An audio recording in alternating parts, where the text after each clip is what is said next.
I'm Chance Storland, and this is the Spurs Insider, our weekly NBA podcast from ExpressNews.com. There's a narrative out there that, Kawhi was this bad teammate because he was on the bench and, he wasn't around during the playoffs. That's all ridiculous. Kawhi was a great teammate all the way through. He did his work. He was no problem for anybody, but, talking heads out there have to have stories, and I get it. If I was a talking head, well, maybe I am. I'd have stories too, but, all those stories that denigrated him in that regard, that was unfortunate and inaccurate. And I'm joined now for this special episode by San Antonio Express News Spurs beat reporter Jabari Young, who you just heard briefly there in the clip, along with, of course, Greg Popovich, the man of the hour in a way, because he's part of this as well. But, of course, Jabari, we're talking about Kawhi Leonard, no longer a Spur. Break it down for me. Yeah, man, it was crazy. You know what I mean? It was a crazy day on everybody. I think we all woke up on Wednesday morning at the wee hours of the morning trying to dissect exactly what occurred. And it was, like I said, it was insane. But at the end of the day, the Spurs got themselves, I thought, a fair deal in Greg Popovich. And he said to themselves, he's happy with the deal and how it took place and where it's at. What can you say about, Kawhi Leonard other than the man is a superstar player? You hope for a fact that he is 100% healthy because you never want to see anybody go down or play at half their talent level. So the Spurs, I felt like they got a good deal in this because for the most part, a lot of people felt like the Spurs were going to get a lot of assets and young players and maybe draft picks, and yet and still they end up with a four-time All-Star, a guy who for the last 5 years has averaged nothing fewer than 20 points per game. So that gives you more firepower. He's a mid-range king, okay? I call him the mid-range king because the man can get 20 plus in his sleep. You know what I mean? Like it's just that simple. He can get 20 plus in his sleep in the mid-range. So at the end of the day, Kawhi's gone, Danny Green's gone, DeMar DeRozan's coming. Yoko Prolol is here now as well. A young big man that the Spurs got from Toronto Raptors. And, Chance, we were just talking about this the other day, right? We were talking about the Raptors being interested in whether the deal was going to go through. And I called it foolish. And yet and still here we are on a late Wednesday evening talking about the mega deal, probably the last big transaction that take place this NBA offseason, and Kawhi Leonard going to Toronto Raptors. I'm happy it's over. I'm relieved. After we finish this podcast, I can get a lot of sleep, as I'm sure you will as well. And fans can now move on, as the Spurs and Greg Popovich said they are. They moved on. They thank Kawhi Leonard for all his services and everything that he's provided, helped the man. They helped that team win the fifth NBA championship. And now, I guess, as I said before, it's just time to move on and concentrate on this year's Spurs version, which will include DeMar DeRozan. So when it comes to this deal specifically, as you correctly pointed out, Jabari, our previous episode earlier this week, you were not so hot on this deal. If I remember correctly, you were saying it was a bad deal for Toronto because you didn't think Kawhi Leonard would stay more than a year. So who do you think wins and who loses with this deal? Has your mind changed at all since just earlier this week? It did. I can't lie. It did. The more I look at this deal, the more I talk to people around the NBA, and the more I study it, you say to yourself, okay, you know what? Is this a bad deal for Toronto? Did they get themselves that bad of a deal? And I say that because on the one hand, you get Kawhi Leonard, you get Danny Green. And, Danny Green aside, everybody's looking at this like, okay, the Raptors got to be careful because if Kawhi Leonard doesn't resign, that means that they're making out bad in this deal because you give up a franchise player in DeMar DeRozan, a guy who's committed to you, a guy who wanted to be there, a guy who embraced the Toronto community, which I think it should not be. People shouldn't forget that because when nobody else wanted to play in Toronto, DeMar DeRozan did. Okay. When people wouldn't sign in Toronto, DeMar DeRozan stayed. And as he said, I am Toronto. He embraced that community. He embraced that team. He embraced that town, that city. And it's hard to replicate that. And so, again, I look at it on this hand like, okay, if you're Kawhi Leonard, you go, and let's say the Raptors make it to the Eastern Conference Finals. Okay, let's say that they get out of the East and they make it to the NBA Finals. this trade automatically is a win. No matter what happens in the finals, it's a win. Because guess what? If LeBron James was still in that conference and you didn't have Kawhi Leonard, you probably would not have reached that far. So I think you got to just try to sell piece by piece Kawhi Leonard on trying to re-sign with Toronto. And if he decides to walk, which is very likely he will, and goes to one of the LA teams, then you can start your rebuilding process. And matter of fact, you can initiate a sign and trade with Kawhi to maybe get him more money so that way you can get something in return and possibly, move on. And I think Toronto understands this. This is a 1-year thing for them just as much as it's a 1-year thing for Kawhi Leonard. And again, Paul George being the model, if you have an entire season uninterrupted, undisturbed to try to sell Kawhi Leonard in Toronto, you take your shot, you take your card. This was a risky move for them, no doubt. Yes, absolutely it was.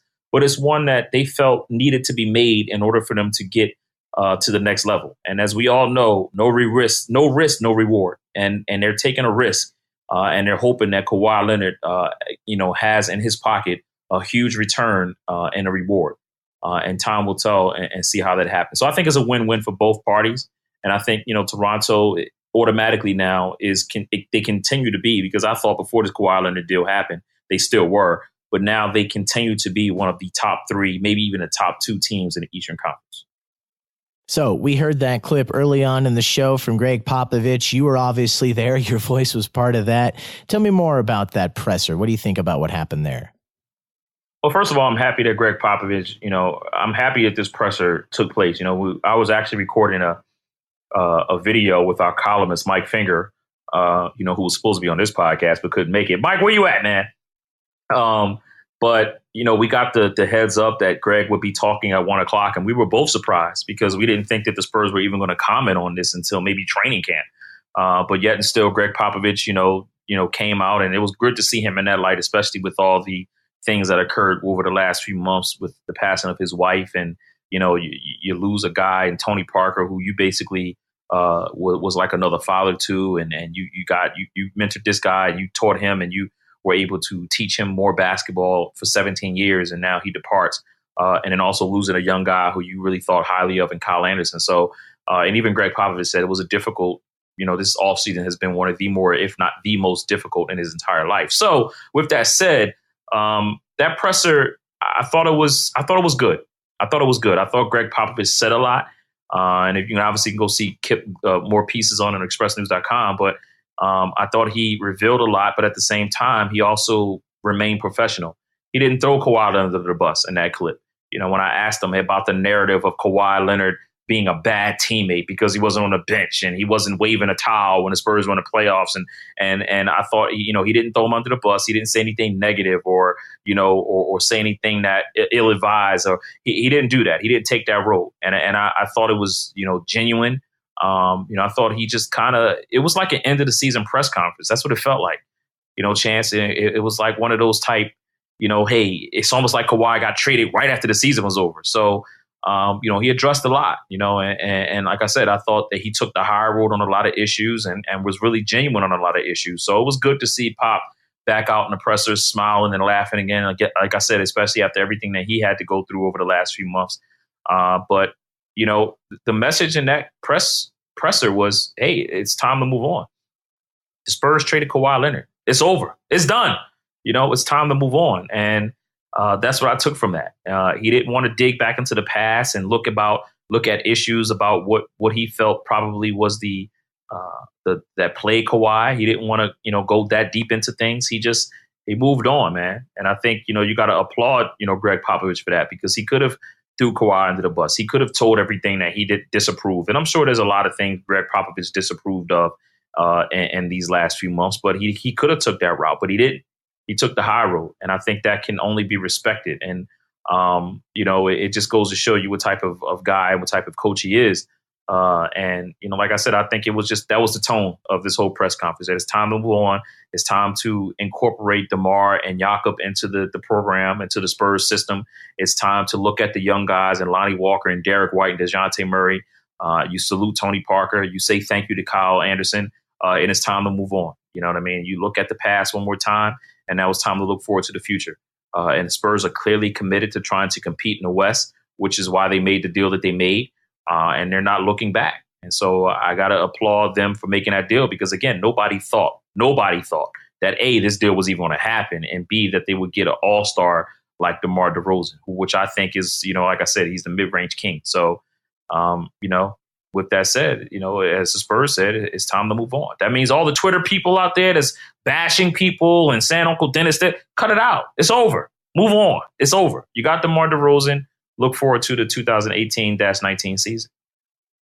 Something else that we talked about in our previous episode earlier this week, Jabari, when we were at a very different point concerning Kawhi Leonard, and obviously things are what they are now, is that you were looking forward to Kawhi talking next week, supposedly going to be in Las Vegas at that camp, addressing the situation. Do you think we're going to hear from Kawhi anytime soon?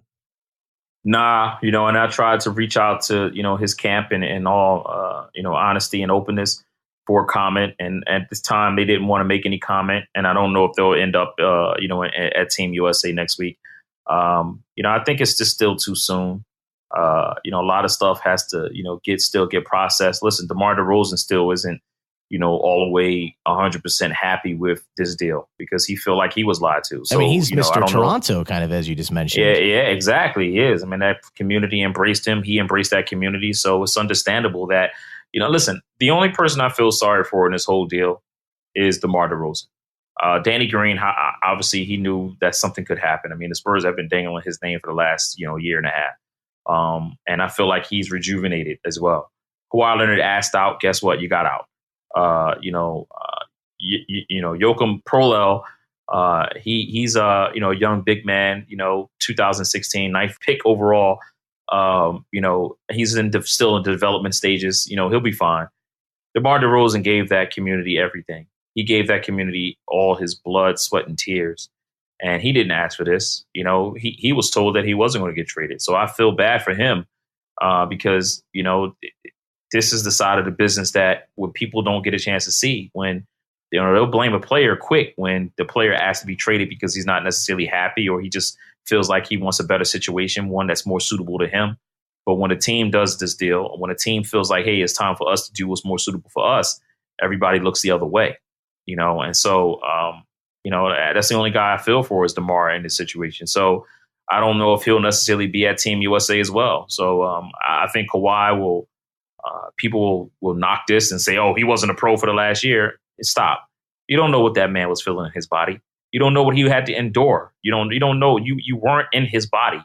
Yeah, he got paid, but at the same time, so what? The contract called for him to get paid. If injuries all of a sudden stop paychecks, then, none of us would get paid for sick time when we at work. So cut it out. I hate that narrative. Oh, he got $18 million. He should have played. How the hell do you know what the man is feeling in his body? How do you know what his leg was going through? Stop. People need to stop assuming. Listen, Kawhi didn't go where he wanted to go. And that's the other side of the business. You can ask for a trade, but it might not go your way. And it didn't go his way. At the end of the day, he needs to be a professional about it all and go to Toronto and ball. The Spurs say they had no concerns with this injury, which means that Toronto's getting a 100% player. At least until the physicals tell us otherwise. And I'm sure everybody's thinking the physicals are going to be fine. But now it's time to, move on again. And I think, Kawhi probably won't attend Team USA. I think he'll, kind of just sit back and kind of just continue to, dissect this all and what he has to do for the next, year. Until we get to this point next year where he's a free agent. So, and then there's the other side. He could pull a move and say, you know what, I'm going. I'm not scared. I'm not shook. I'm gonna show face. I asked for a trade. I got a trade. It may not have been where I wanted to, but I'm not going to duck and hide. I'm gonna go. You can look at it from that side too. So, like I said before, as we record this right now, Chance, there's been nothing that I've heard throughout the day that would indicate that he's definitely going to show up. But then again, it's still unknown. But I just can't imagine that that's going to be the case. Not now. It's still too soon. So let's get away from Kawhi. Let's get away from Greg Popovich for a second, though. In a way, he's included in this, of course. DeMar DeRozan, how does he fit into the new team? That's going to be interesting, man. And I've been trying to, look at this from a perspective of saying, hey, you got a mid-range guy, LaMarcus Aldridge, right? He doesn't want to shoot threes. Kawhi Leonard, was a guy who can shoot the mid-range and hit threes. DeMar DeRozan is a guy who is not necessarily a three-point guy. He lives and dies in the mid-range. That's what he does. He attacks the basket. Will spacing be an issue? DeMar DeRozan necessarily, he's not the best defender in the world. I'm not saying that he's a lack defender and that he's a bad defender, but he's not on the stature of Kawhi Leonard, and that's just keeping it real. No disrespect to DeMar DeRozan, but he's not that guy. And Greg Popovich is, in this Spurs system, we obviously know defense is mandatory. You got to play. And if you don't believe that, go ask Rudy Gay. It was been a few times Rudy thought that he should be in a game, but he even told me personally, look, I wasn't playing enough defense. So, with that said, I'm trying to figure it out. How is this thing going to go? How's it going to go? And listen, when you got a guy like DeMar DeRozan, who, like I said before, can score 20 in his sleep in the mid range, you would automatically assume that, okay, the firepower is there. He can score. But they have to make sure that space is the issue. And I leave it to Greg Popovich, one of the masters of it all, to figure it out. I hit somebody that was, close with DeMar DeRozan today. And I say, what do you think about this? And he said, listen, Pop will figure it out. Pop will figure it out, and they'll make it work. They got to make it work. I don't think they would have made this deal if they thought DeMar DeRozan would not fit into what they're trying to do. I think they will. The key to all of this, though, Chance, is for the Spurs to not take the LaMarcus Aldridge approach. Now, what is the LaMarcus Aldridge approach? The LaMarcus Aldridge approach is trying to change a player who is what he is and trying to get him to what you think he should be. DeMar DeRozan is a 4-time All-Star. He's made the All-Star team by playing his game. Don't try to come and trade for that man and all of a sudden think that you can make him into something that he's not. Okay? Don't try to sit up here and trade him and trade for him and try to make him shoot threes when a man wants to live in the mid-range. Okay? Don't try to make him do something that he's not accustomed to doing. Let him play his game. The Spurs' job and Greg Popovich's job, and I'm sure he would agree with this, is to figure out how to take LaMarcus or to take DeMar DeRozan's game and to incorporate it into the Spurs system. However they do that, that's why they get paid the big bucks. But that's the job. That's what they got to do. They got to incorporate him into the Spurs' system. So it's going to be interesting to see how it all unfolds. It's going to be interesting to see how, they do things. But at the end of the day, like I said, you don't make this deal unless you know that it can fit. And I think the Spurs understand that, hey, it can fit. It will fit. It has to fit in order for this deal to make sense. And if it doesn't fit, then all of a sudden you're looking at this deal over again and you're saying, hey, the Spurs lost this trade. And of course, before we wrap things up with some final thoughts, something I really liked that you and Mike Finger, where are you at, Mike, did earlier today when you guys heard the news. As you mentioned, you were recording some videos with Mike. You guys did a little special kind of tribute shout out to Danny Green and talking about how he'll be missed by the Spurs and the fans. Tell me about that. You know something, man, I dislike some of the comments that I see when it involves Danny Green.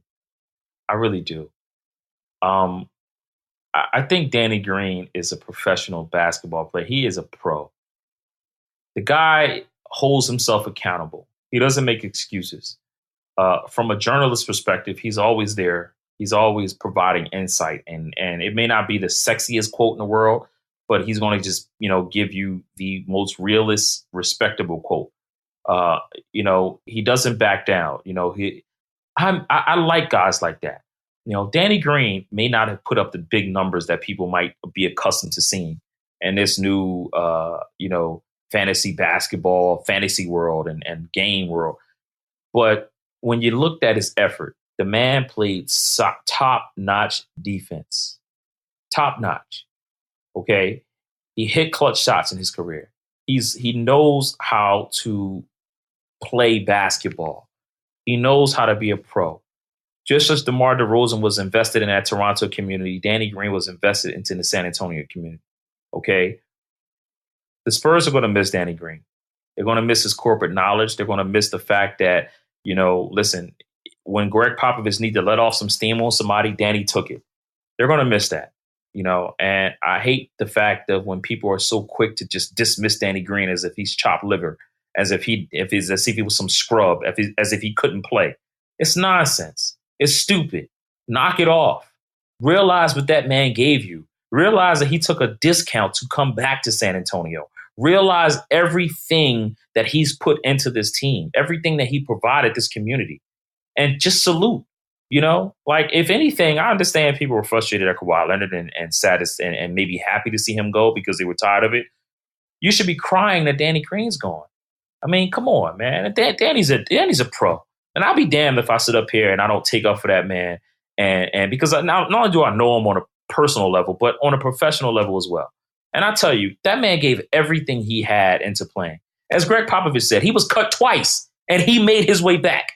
Damn it, tell me what player would not be, demoralized and feel bad that they got cut and they just give up and they do something else. Danny Green was determined to make it on this team, and he did. Respect that man. Salute that man. Knock it off with the BS comments on Twitter, on my timeline, saying, oh, well, I'm glad the Spurs got rid of Danny Green. Why? Why are you glad that the Spurs got rid of Danny Green? Tell me, give me 5 reasons why. You can't come up with 3. Stop it. Okay? Danny Green was a pro. He was a pro. And I'm going to miss him. And I know the journalists in this community is going to miss him. And I'll be damned, the Spurs fan, the true Spurs fan, should recognize what Danny Green brought to this team for the last, I don't know how many years, and they should miss him. Okay? That man did nothing but play solid basketball. And if you got a problem with that, you got a problem with yourself. And I got a problem with you too. Because I'm not going to have people disrespect Danny Green as if that man did not provide everything and leave it all out on the floor. He did. Okay? He did. I'm going to miss him. All right. Well, not much to say after that, but we're going to attempt it. Final thoughts here, Jabari, before we say goodbye. Now, this is our first week back after our big break. This is now our second episode of the first week, obviously, rightfully so, with everything that's gone on. Just talking about Danny Green, but of course, the big story, Kawhi Leonard going with Danny Green. So final thoughts now before we say goodbye on hopefully the only episode that we're going to do in addition to our first one that we did just a couple days ago for this week. Yeah. I'm happy it's over. People don't understand. Like, I'm a human being like everybody else, man. And at a certain time, it started to get fatiguing. It started to get like, okay, when is this thing going to happen? When is it going to be over? When is it not going to be over? So I'm happy that it's over. I'm happy that both teams seem to be happy that they got something out of the deal. And I can't wait till the schedule comes out because I'm going to be circling 2 dates.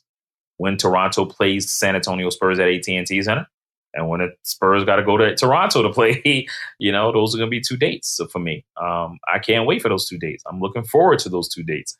But this is the business of the NBA, and for those people out there that criticize players who do it the right way, and you can disagree with Kawhi about why he wanted out, but he wanted out for his own reasons. And, this is the business of the NBA. DeMar DeRozan never asked to be traded. He didn't want out. He wanted to stay in Toronto, but yet and still Toronto traded him.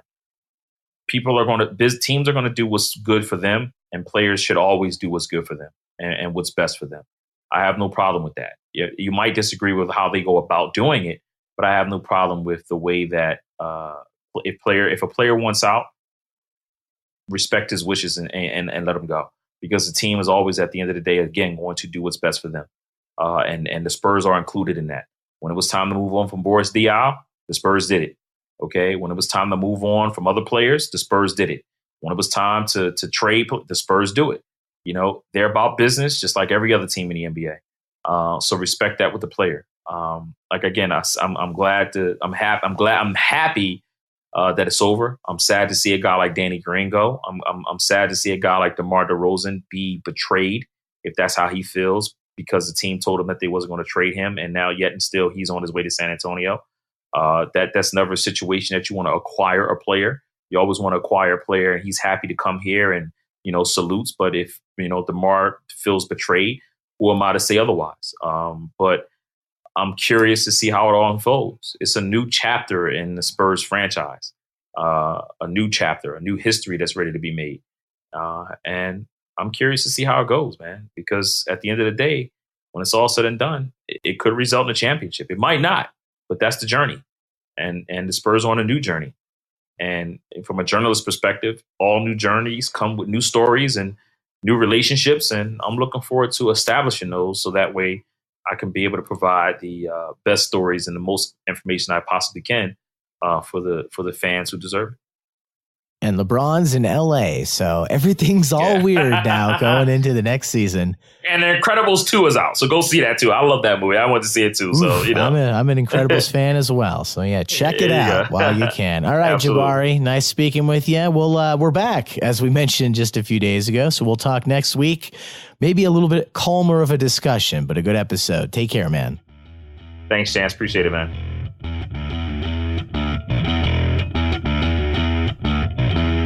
And thanks again for this week's double dose of San Antonio Express News Spurs beat reporter Jabari Young, joining me now for the second episode from this week of the Spurs Insider, our weekly NBA podcast from expressnews.com.